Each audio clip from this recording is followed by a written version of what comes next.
First of all guys, I post a new series over on Anime King 3, so go ahead and check that out. What if Naruto had the Reni Tenseigan? Link will be at top of the description for you guys to enjoy. And I hope you're all having a wonderful day, and if you're not, I hope I can make it a little bit better.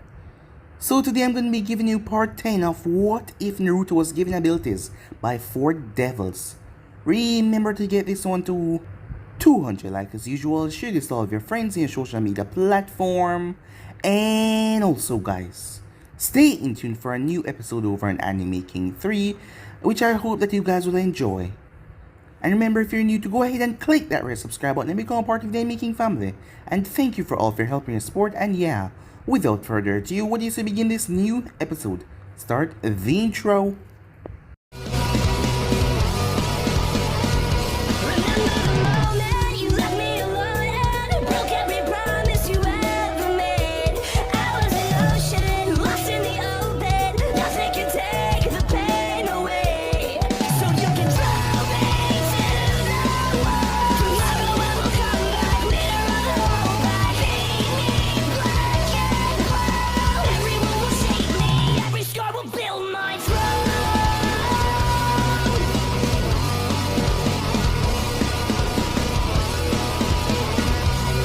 So, the last part we left off, as Naruto and his team were making their way through the forest of death.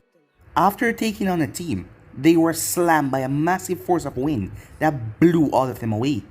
Naruto was tackled by a snake that tried to swallow him, but he sliced right through it. Making his way back to his team in a hurry, Naruto saw that it was Orochimaru that was there. So then the real battle started as they started to clash.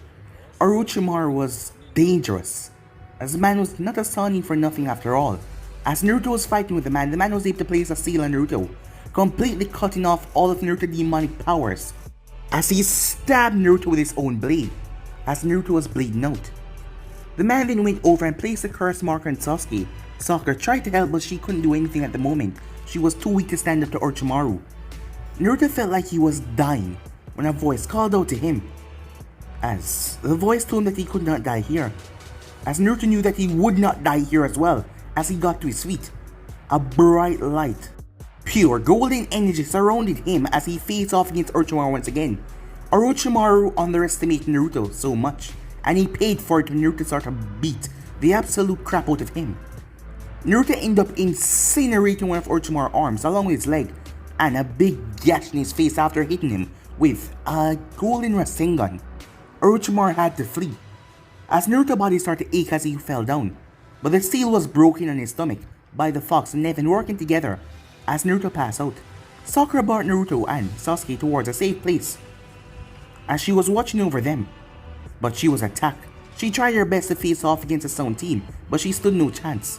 But Naruto woke up eventually, as he started to put them in their place, snapping Zaku's arms. He gave them the chance to run away, which they did. So with that, they made their way towards the tower, and the matches started, as Naruto was there berating Sakura, and those who think that wouldn't win, Ino and Sakura, telling them that they didn't stand a chance. As Hinata faced off against Neji, Neji dealt with her brutally, as Naruto was furious. Naruto went down there as Neji struck Naruto right in the back because Naruto had stand right in front of Hinata. Neji was surprised that Naruto didn't even flinch, as Naruto promised him that he will kill him. Naruto then faced off against Zaku. Releasing all of his anger, Naruto ran through Zaku like he was nothing. Naruto did him brutally, as Naruto ended up ripping off his arms and disintegrating him with a Rasengan. Everyone was shocked at the brutality, as Naruto turned towards Neji and mouthed the words, "You're next." So yeah guys, it was basically that's what left off. You guys can switch across the place and check it out for yourself. So what do you say begin this new episode? Naruto stood in front of the old man, along with the other winners. Out of the 10 that made it, 7 were from Konoha, 3 were from the sun, and the 3 Sound Ninjas were all dead, except for one, who was currently trying to get to the one that defeated her. Congratulations to all of you for making it towards the final rounds of the exam, Hiruzen said, as he started to go into an explanation of what the exam was truly meant for. He also told them that they had a full month period to wait before fighting in the actual finals. Now then, allow me to explain more to you all, because you won't be fighting like you all have seen.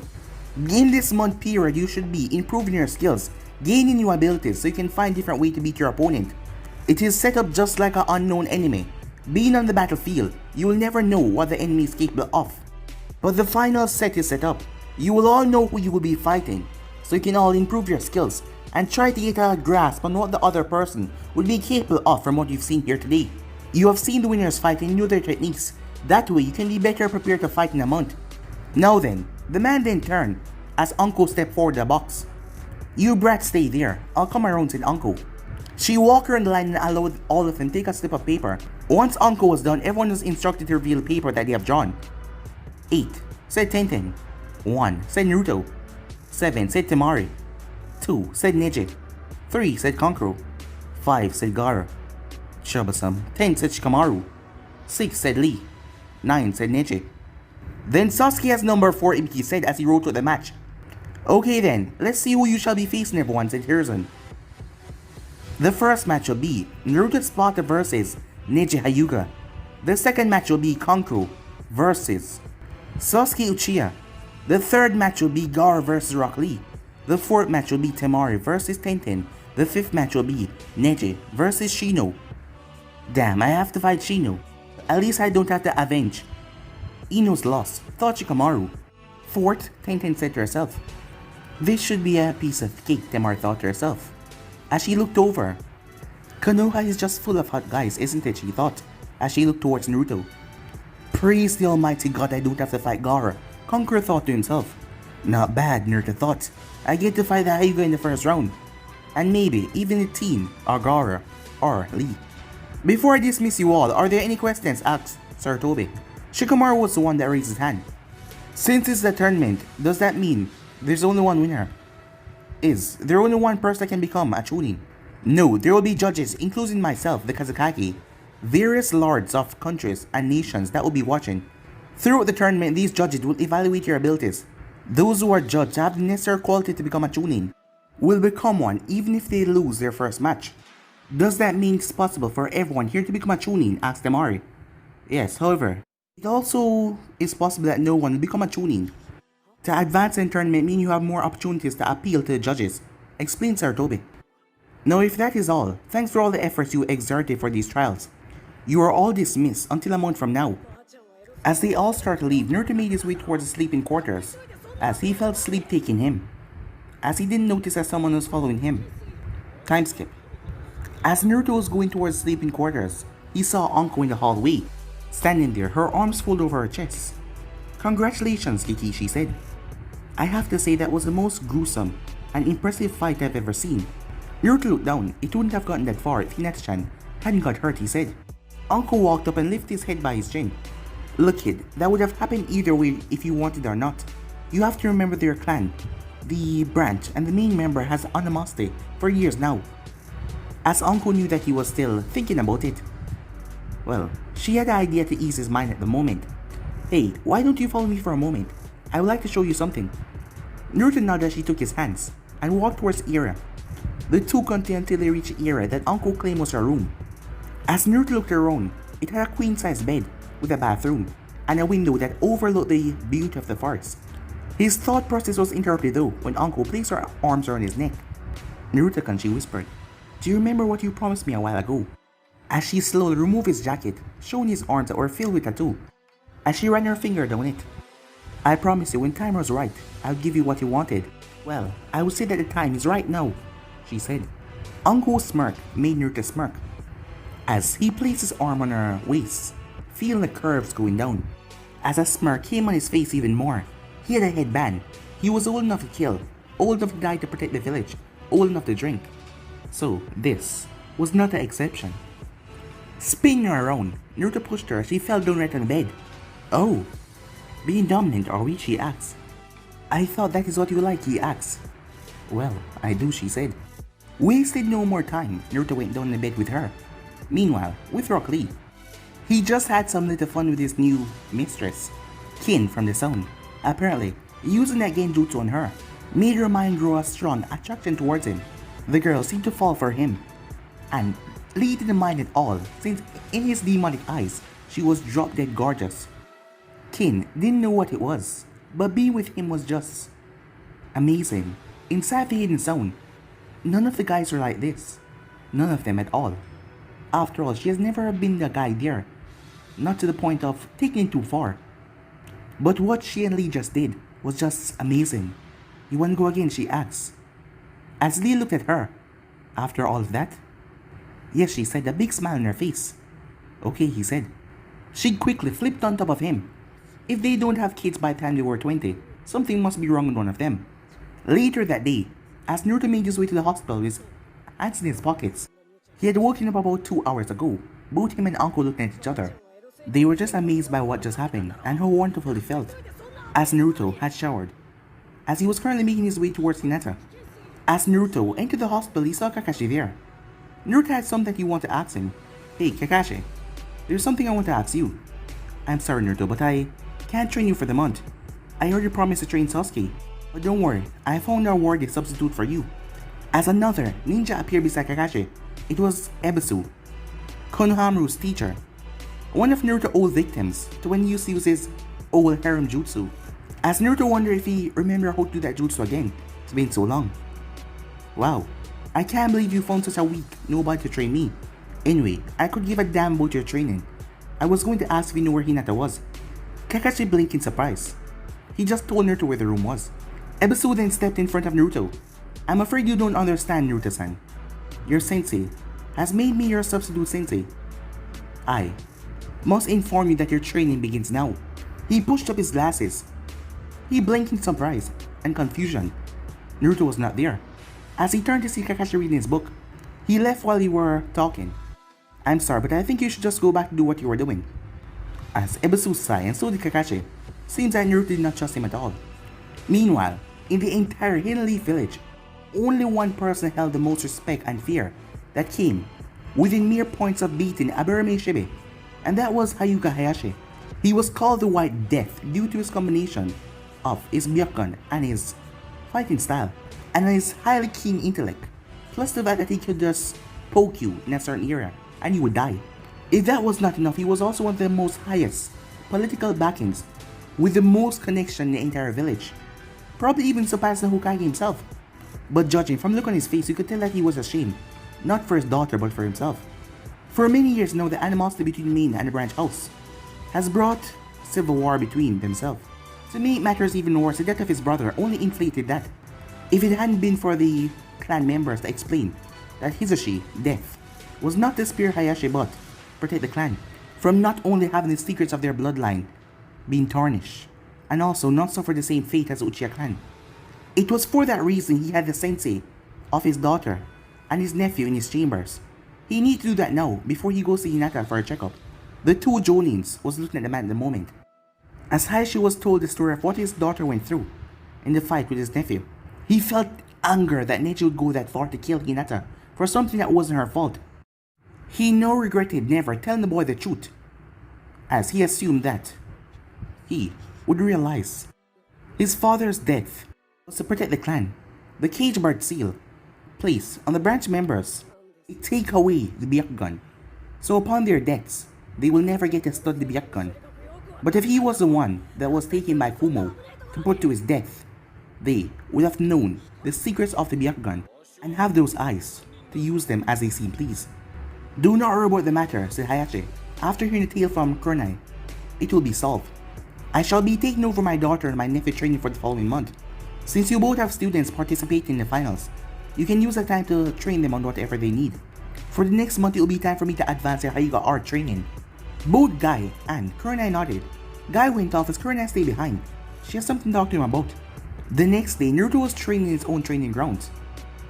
As he was working on a new jutsu idea, he was also trying to activate his Deva blood. When Orochimaru hit him with that seal, the chakra of the Kyuubi flowing through his system awakened something it seemed to infuse with his own. But he was unable to grasp that power fully.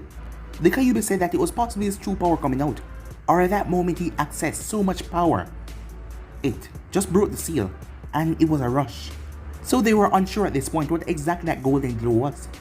He now stood in his training ground wearing a white v-neck shirt with black pants and training sandals.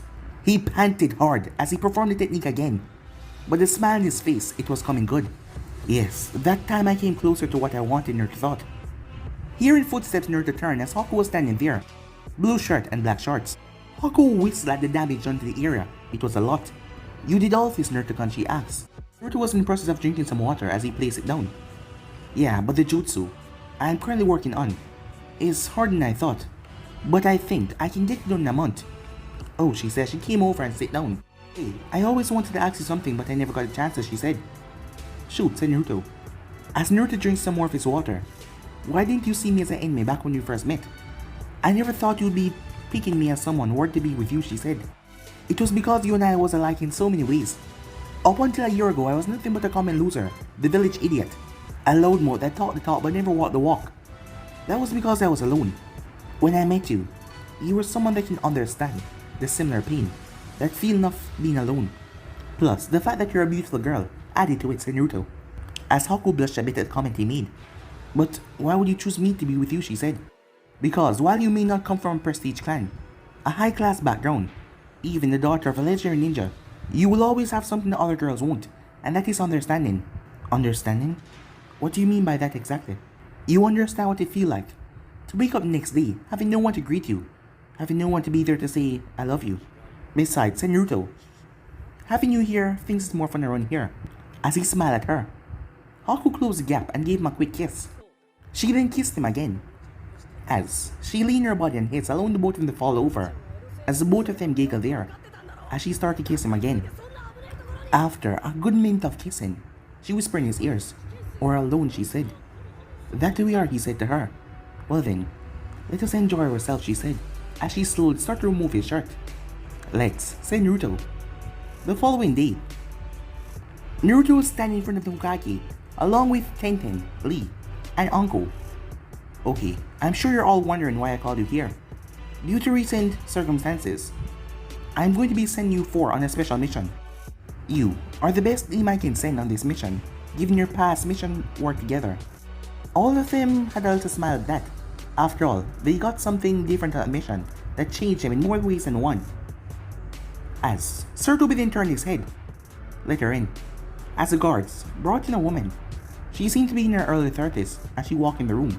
She had on a light blue kimono with some white clothes on it that hung to her impressive figure, and she had on a pair of brown sandals. Her hair was a light brown color, with small bit of hair wrapped in a red strap, with a light blue crown in front of it. Everyone, this is your client, Mikira Takeda, the wife of the feudal lord of the land of Lake. Mikira-san, here's the team you paid for. Please brief them on what the circumstances are. Mikira nodded her head as she stepped forward. About a week ago, my little sister, Akira, went to visit her fiancé in the land of flood, so the countries can unite and further promote our villages into prosperity. When my sister left, she was heading towards her fiancé country, until he sent me a letter saying that she never showed up. My father and stepfather searched frantically for her, until I received a tip that she was kidnapped, and was being held captive at a place called the Devil Island. As Naruto saw the woman who was trying to hold back the tears, the Devil Island, Tenten said, confused, "I never heard of that place." That's because that place had been forbidden to talk about since the incident that happened there, said Sir Toby. The genuine looked rather confused until Naruto spoke up. "Do you know the people that did this?" Naruto asked. Mikira nodded. "Yes, I do. They call themselves the Kurumana family." Anko tried to remember where she heard that name before. She heard it before, but she didn't know where. Anko then turned her head. "So, what do you guys say?" "Why not?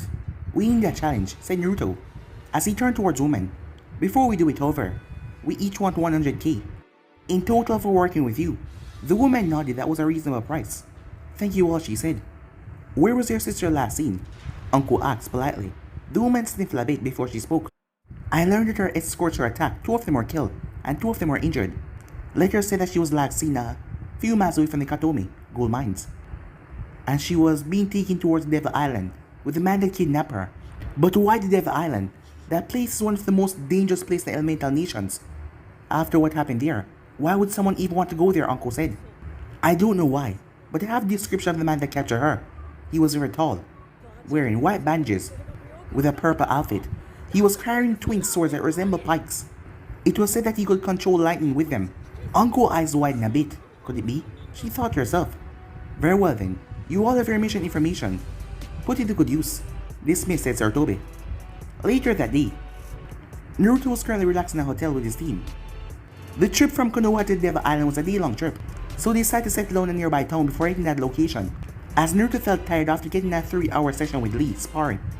So he decided to crash for a night.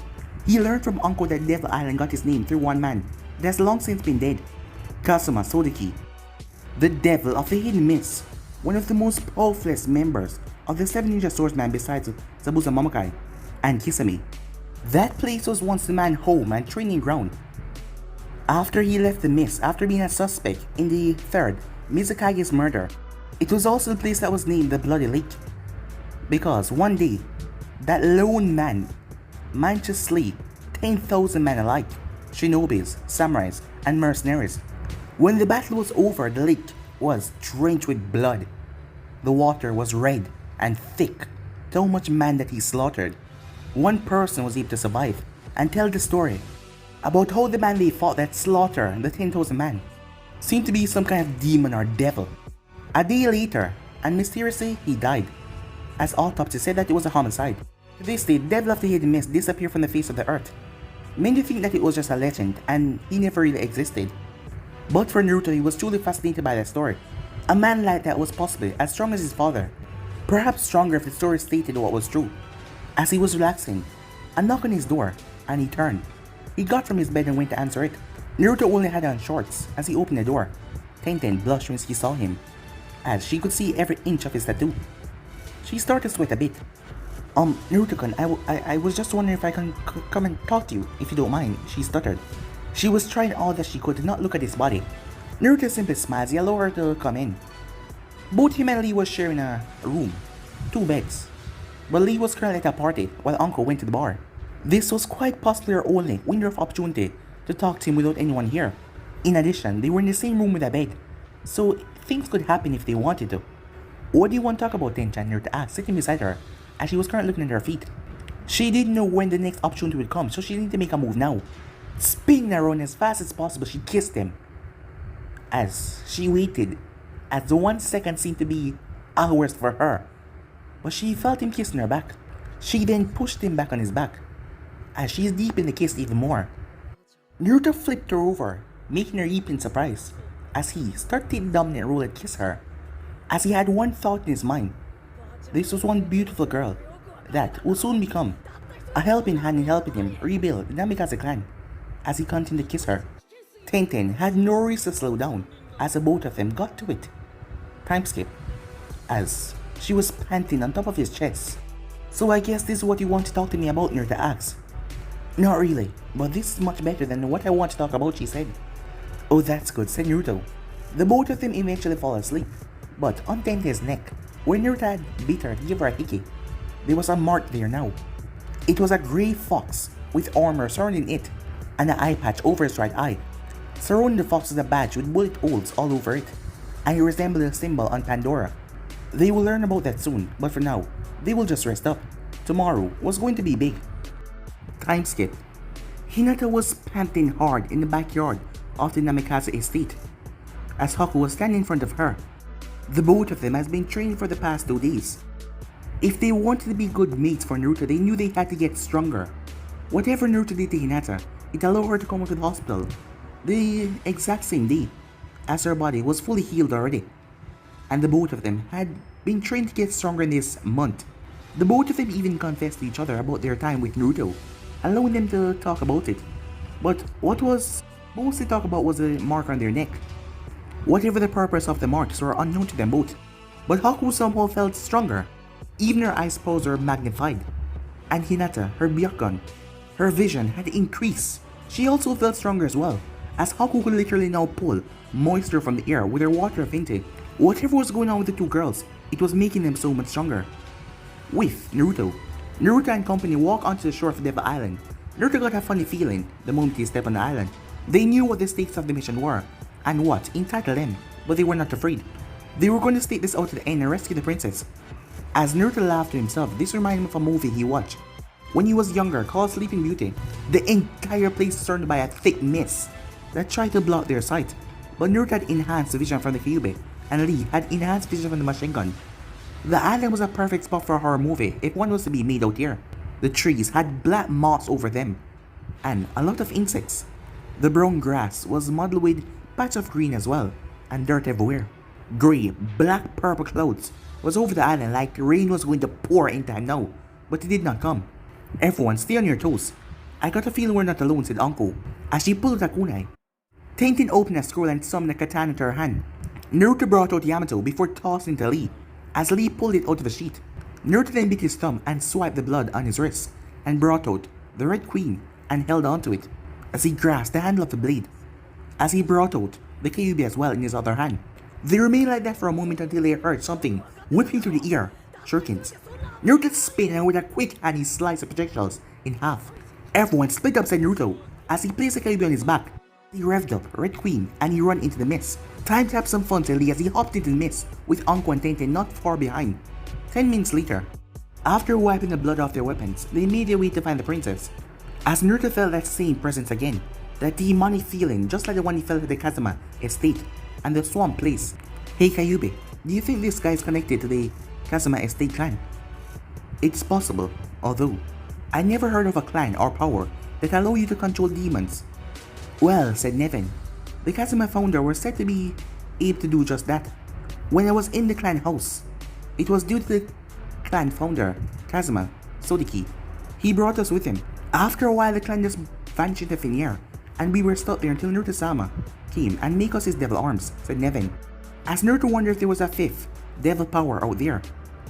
He knew he carried 3 and Lee carried 1, but could there be another one? Kid, always remember, nothing in this world is impossible.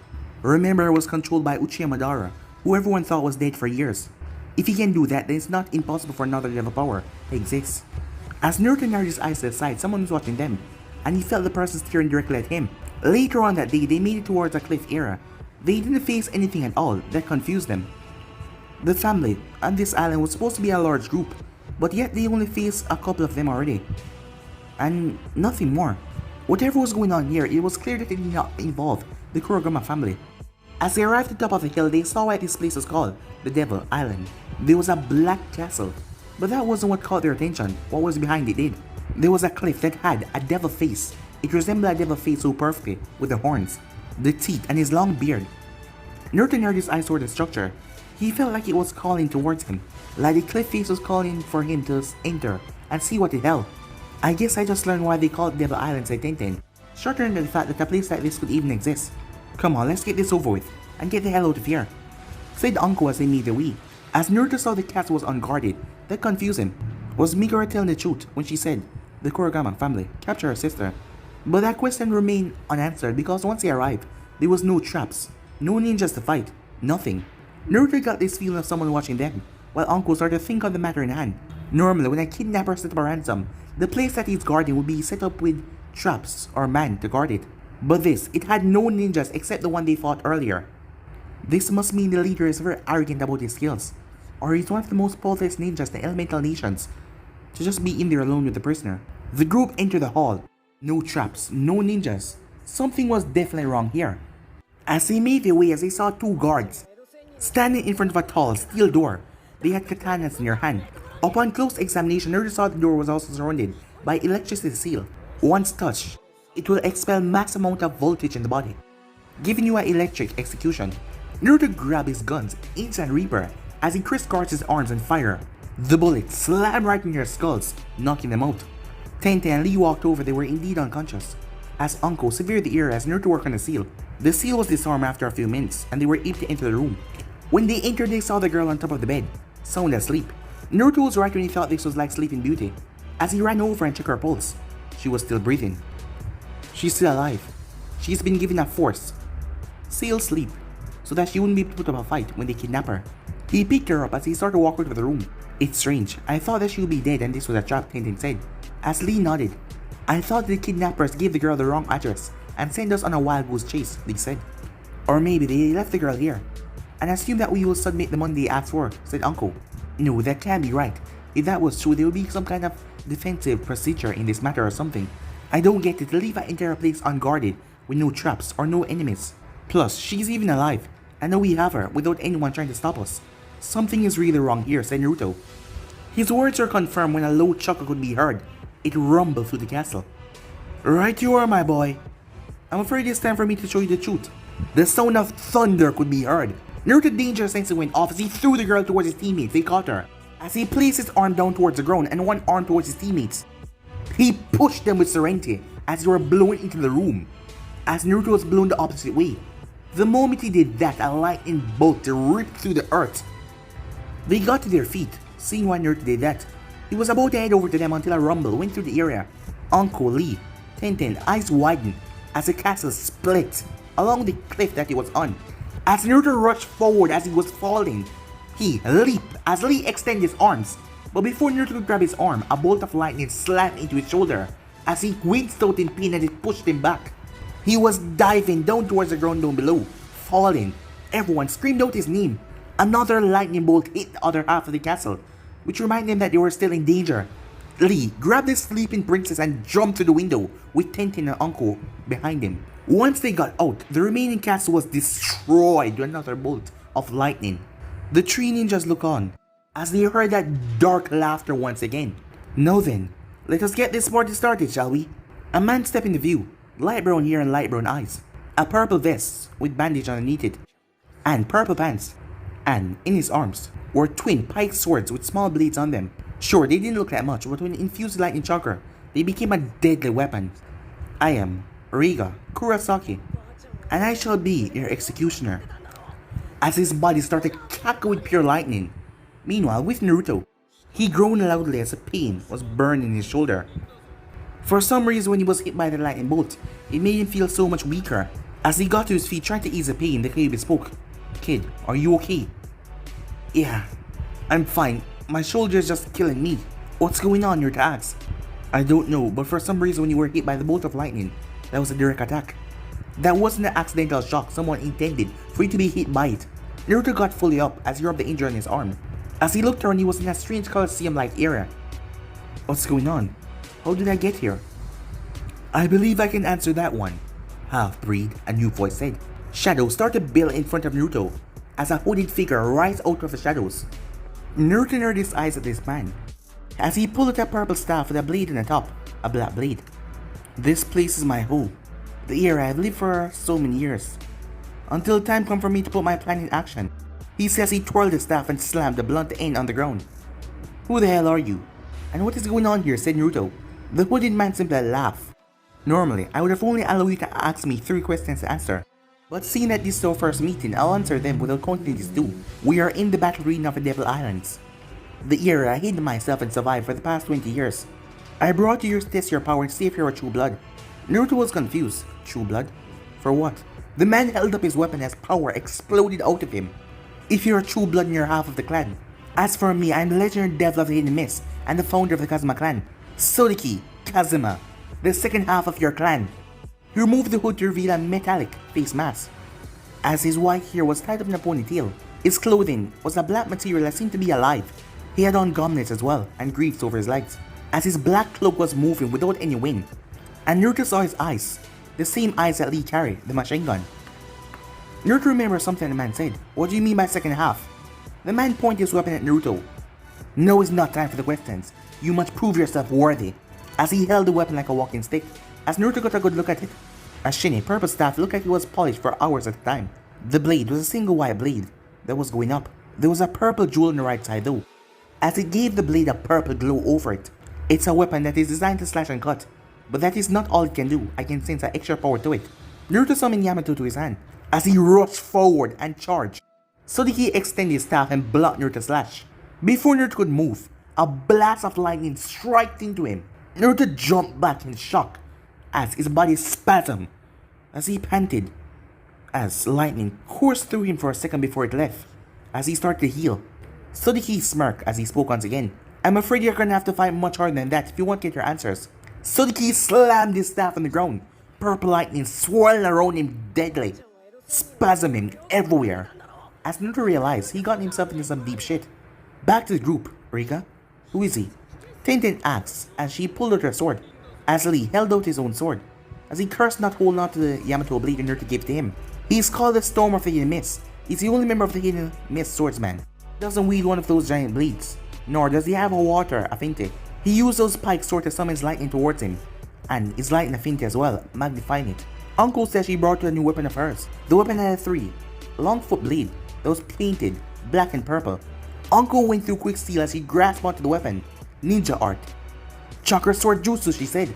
Her chakra formed and extended around the blade until it was the size of a no long katana. She rushed forward as Reiga rushed forward as well. Uncle slashed towards him but he blocked it. Reiga extended his second blade towards her. Uncle spin as she lashed out towards him once again. Reiga flipped through the slash as he landed on his feet as he sent another bolt of lightning towards her. Uncle backflipped away from him as she extended her right arm. Hidden shadow snake, she said. 4 snakes launched from her sleeve and went towards the man and wrapped him up. Uncle took that as her chance to end this quickly as she rushed forward. Reiga simply smirked. He wouldn't be put down that easily as he called forth his lightning chakra. The pikes did their job. The snakes were paralyzed as the lightning coursed through them. When they let go, he brought up both of his blades, and that was a power struggle as Uncle brought down her own. I must condole you on your skills with your blade, although they still cannot match up to a 7 ninja swordsman. As he started to push Uncle back, as she was now struggling until her eyes glowed a dark red as her chakra multiplied. She released a mighty roar and shoved him back. Reiga looked up as she smashed her fist into his face. His body was thrown as he smashed into a boulder. Uncle Sensei, you alright? Tintin rushed up to her. Uncle grabbed her head at sudden headache. Yeah, I'm fine, she says. A headache left her. Just what the hell was that power all of a sudden, she thought. But Reiga got back up to his feet, interrupting her thoughts with a deep chuckle. Not bad, but I'm afraid you're gonna have to do a lot better than that. He raised his arm to the sky, lightning erupted from his body and flew right up in the sky. Tintin and Uncle looked up as lightning was coming down towards them, but something blocked it. They then looked up to see Lee standing there with his right arm extended towards the blast. The lightning ceased as Lee removed his sunglasses, showing his machine gun. Alright, I can finally control my powers to the point where I can meet barrier. It was still too weak though. Guess I have to practice more on it. Nevertheless, said Lee, I shall be your opponent. Reiga simply smiled. Another pipsqueak think he can take me on, he said. Well then, let's have a go at it, shall we? With Naruto. Naruto slashed with his katana, and yet again the same result came. But this time Naruto activated Nevin's death arm and absorbed the lightning before continued slashing at the man. As he sent an upward slash towards the man, which he blocked with his staff. Sodiki then spun the staff in his hand, throwing Naruto off guard, slashing Naruto across the chest. Naruto felt a stinging sensation but he ignored it. He grabbed onto the blade, reverse grip, as he sent a fist towards the man's chin. But the man grabbed his hand and kneed him in the stomach as he coughed. Naruto jumped back before he shot chakra strength towards the man. Sodiki brought up his staff, but this time there was a struggle. He was confused until his machine gun showed him why. Naruto was using an earth depth arm and lightning would not work this time. He saw Naruto Brown's slitted eyes this time. As Naruto brought his fist towards the man's face once again, he tried to catch Naruto's fist with his left arm. He was shocked at how powerful it was now. Jumping up, Naruto smashed his heel right into the man's chin before twisting his leg in mid-air and smashed it into his jaw. But the man did not blow away or anything. He stood there as he grabbed Naruto's ankle and twisted Naruto mid-air and slammed him into the earth, quickly moving his head, the staff embedded where it once was. As Naruto flipped and rolled to his feet, earth release, mud river sent Naruto as he slammed his hand down. Mud shoot towards the man who stood like a statue. He used his staff and pushed himself up, leaping away from the mud flow as Naruto canceled the technique. Not bad, but hardly a warm-up for me. However, you're on your way to earning one question though, the man said as he looked at Naruto. Naruto scowled as he summoned the Kyuubi. He sent multiple slashes, but the man simply spun his staff, countering each and every one of Naruto's slashes. As Naruto flipped over him and sent a slash towards his back, but the man simply placed his staff behind him, blocking the slash. He then grasped his sword in a reverse grip and sent a slash towards the man, who blocked it same way. Sodiki then spun, as Naruto had to dodge a bolt of lightning that went by him. The moment he took his vision off Sodiki though, he saw something in front of him. It was Sodiki who slapped the blunt end of his staff in her stomach and spin kicked him towards the side with so much force that would have done so much damage if Naruto didn't suddenly poofed away.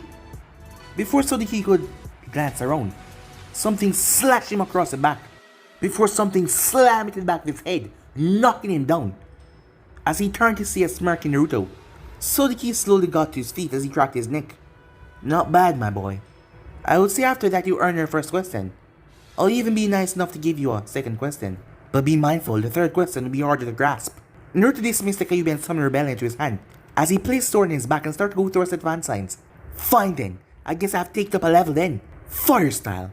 Furious flames, as he took in a deep breath, as he released a massive screeching flame towards the man. The man raised his staff and sliced the flame in half. He then vanished. Naruto was slashed across the arm. Sodki then appeared in front of Naruto and smashed his jaw. As Naruto poofed away once again, Sodki ducked under a slash that would have taken off his head. As he then flipped up in mid-air, he landed on his feet and blocked Naruto's strike without even looking. But he was then slashed across the back. That confused and surprised him, before something slid into his chest. Million blade danced in Naruto as he stabbed the man several times, slashing and tearing through his chest, before driving his blade down. As Sodki started to fall, Naruto panted until Sodki's shadow seemed to come alive and stop the man from falling. Naruto saw the man being brought to his feet by the shadows. Well done indeed. I would say you earned the last question when you made me use my power. Sodki then went through handstand and slammed his hand in the shadow. Shadow person. His shadow rushed towards Naruto and tried to enthrall him. Who the hell is this? Naruto said as shadow covered the place. Sodki started to laugh. It is my special power over the shadows. You cannot bind them. Or can you will them? Seeing that you haven't truly mastered your own powers. But in time you will. Now then, allow me to explain to you what became of our once almighty clan. Sodki said. As Naruto looked at the man, he was strangled by the shadows. He had to listen. Back with Lee. Lee dodged several strikes from Riga as he lashed out with a powerful kick towards Lee's chest. Lee knocked the leg down, but Riga twisted the other leg in mid-air as it was coming straight towards Lee's head. Lee blocked it with the arm, but Riga jumped back, slamming his blades into the ground. A volt of electricity went towards Lee, who had to jump back. The moment he landed, Riga was behind him and crashed a foot into his back that knocked Lee off the momentum. As he fell to the ground, Riga then raised his blades to end Lee. But Lee was faster in terms of reaction, as Lee pushed himself back to his feet. Twisting himself around Riga's stab, Lee sent a snap kick towards his skull that connected with force, before he slammed a kick into the man's chest that sent him sailing backwards. Lee rushed towards him, several punches and several kicks, breaking him through a boulder. As Lee kicked him high up in the air and removed his bandages so they were now long and extended, he appeared behind the man, wrapping him up with the bandages. Primary Lotus! As Lee leaped back at the last moment as Riga crashed into the earth, a loud explosion of dust rose up. As Lee was now panting as he watched, Lee's eyes widened when he saw Riga's body turn to a puddle of water. Water clone? He then felt that intense pain in his stomach. Lee looked down to see the end of Riga's sword, before he heard a voice. It's over, kid. Time for your funeral. He pumped the lightning chakra into the blade. Lee cried out in pain before Riga shoved him forward, as Lee collapsed down, coughing up blood. Riga then raised his sword to end Lee's life, when something slashed him across the back. As he turned to see Tenten behind him, he turned towards her to take her out, as Tenten blocked the dual strike. She then released her grip, allowing him to fall forward as she twists under him. She brought the blade down to take off his head, but he flipped himself over, skidding along the dirt. He flipped through quick hand signs, lightning release, thunderbolt jutsu. The sky lit up as Tenten leaped back as lightning struck the earth where she was. She took out another scroll as she raised it. There was another poof of smoke. She came out of the smoke with a new weapon, a metal staff pole with a blade at the end. She twirled the staff blade as she held it in a stance, as the both of them rushed towards each other and started to clash. Tenten jumped back as she slammed the dull end of the staff in the ground and flinged herself towards him.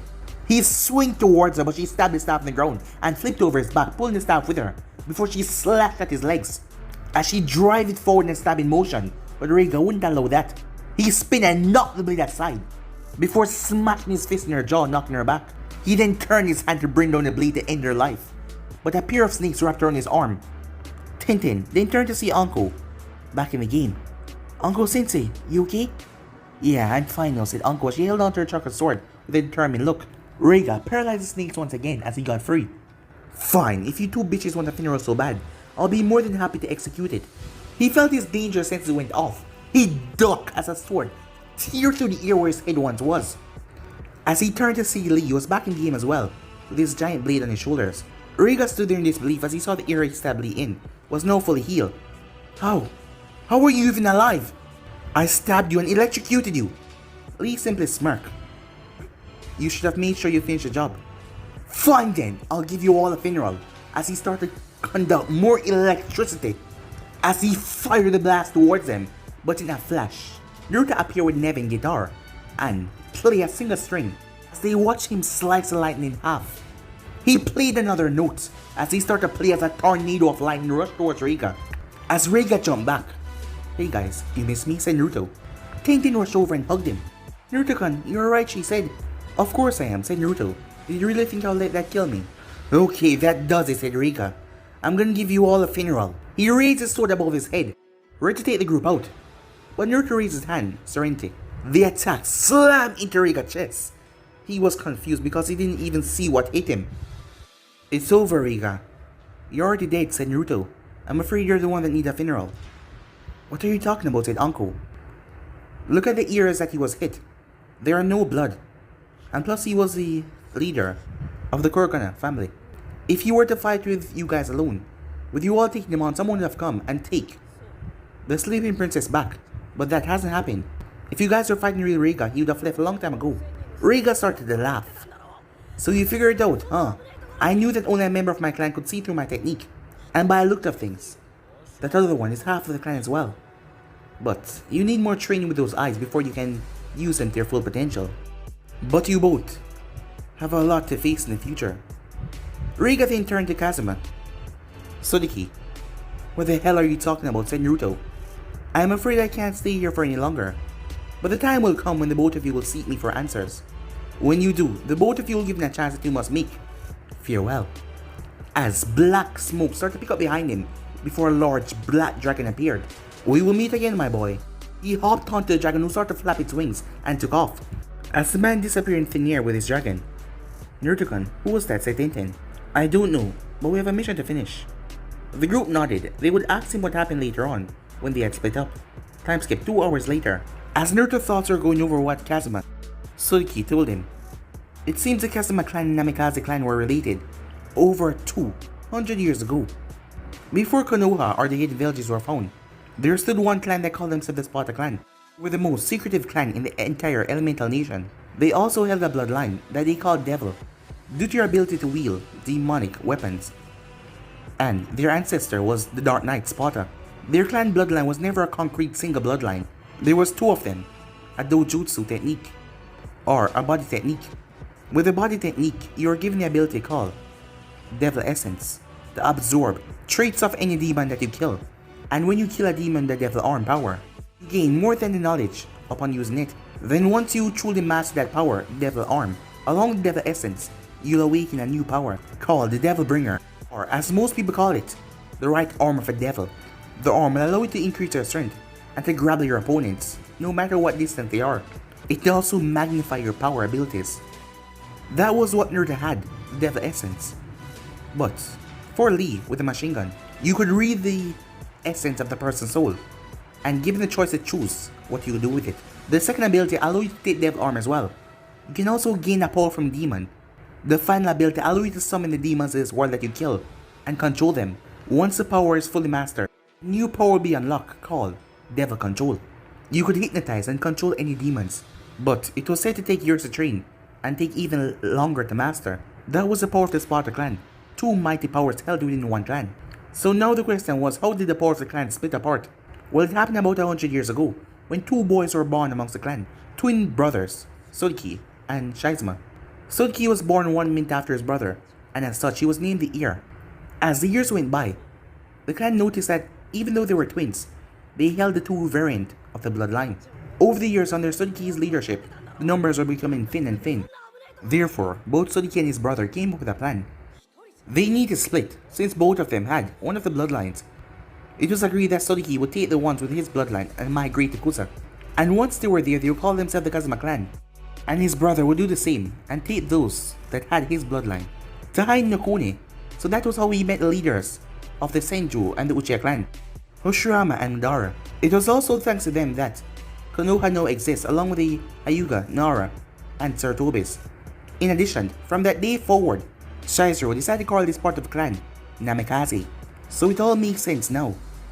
This Shizuru was his great ancestor. Lee was the other half of his clan. He was a part of the Kazuma clan, Lee Kazuma, and Naruto Namikaze. They will now have to go by those names fully. It was time for some true changes. But guys, be in subscribe right here for sneak part starting to do. Like, subscribe, comment down below, and turn on that bell notifications to get posted. But I'm out for now. See you guys soon. Peace.